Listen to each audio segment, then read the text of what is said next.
the Right Honourable Prime Minister of Canada. Dear Stephen, I hope you won't find it presumptuous of me addressing you with such informality. But ever since that day in Rollo, Saskatchewan, when you came to shoot your part in an episode of Corner Gas, I felt a certain, collegial empathy with you.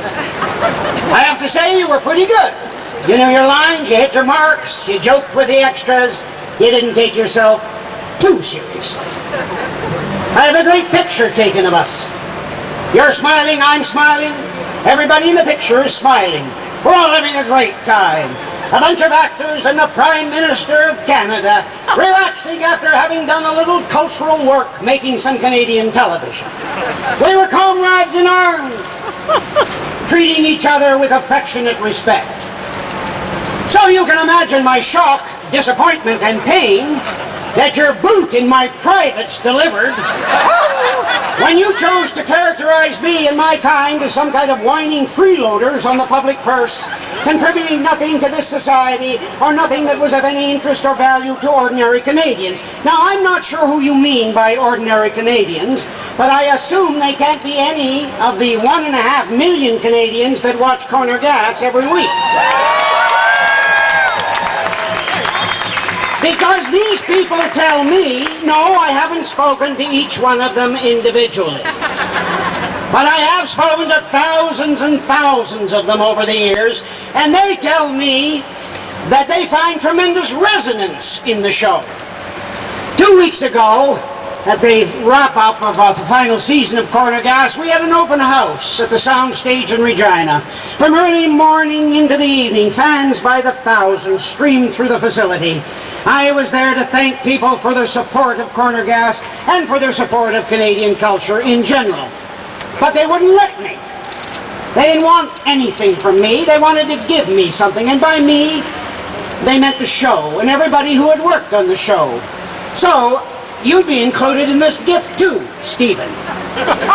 First, they wanted to share the wonderful laughs and times they and their families had had watching Corner Gas. Then they wanted to say how grief-stricken they were that we weren't going to be making any new episodes. And finally, they wanted to say how grateful they were for putting Saskatchewan on the map.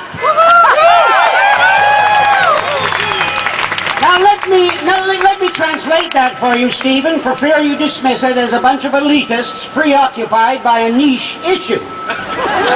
What they were really saying was, thank you for making me, a Canadian living in Saskatchewan, visible to myself, to the rest of the country, and by extension to the world. And I would posit that is essentially the experience of all Canadians who enjoy Corner Gas. That's what a culture does for a people. It makes them visible.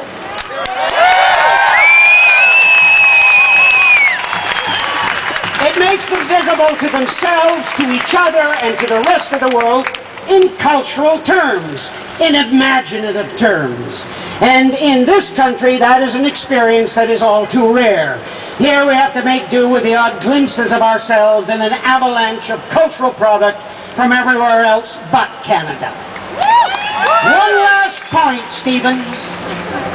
It's all the same thing. It's all Canadian culture. From the rich galas to the green ball cap perched on an angle on Oscar Leroy's head. It's all Canadian culture. This country is blessed with talented, dedicated people struggling to make a contribution.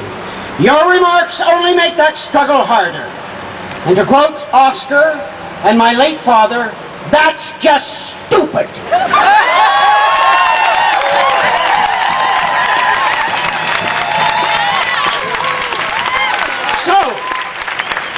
So, from one jackass to another, best wishes, Eric Peterson, a.k.a. Oscar.